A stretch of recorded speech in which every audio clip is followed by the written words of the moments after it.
Rail দুর্ঘটনায় মৃতদের পরিবারের পাশে রাজ্য। দুর্ঘটনায় মৃতদের পরিবারকে সমবেদনা মুখ্যমন্ত্রীর। কোনো রকম গাফিলতি বরদাস্ত নয়, ক্ষমার অযোগ্য অপরাধ, সাফ বার্তা মুখ্যমন্ত্রী।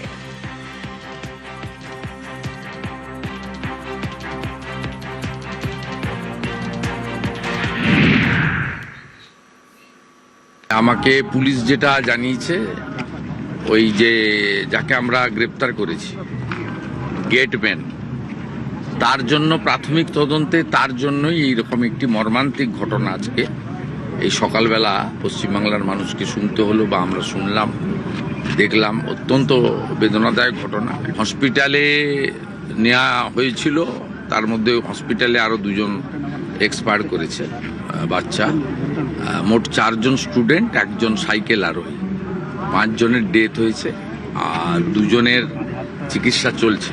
হেলথ মিনিস্টার নিজেও সকাল থেকে মনিটরিং করছিলেন, সম্ভবত তিনি এখানে এসেছেন। তা আমাদের পক্ষ থেকে পরিবারকে সমবেদনা জানানো, পাশে থাকা, এবং ওই গেটম্যানকে গ্রেপ্তার করা হয়েছে।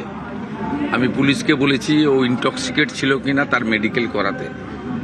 রেলের পক্ষ থেকেও তারা ব্যবস্থা নিচ্ছেন।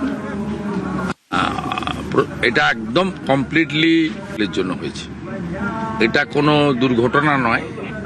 ক্ষমার অযোগ্য অপরাধ গেটম্যান করেছে, এটা ক্ষমা করার মতো জায়গায় নেই। সকালেই গ্রেপ্তার করতে বলেছি।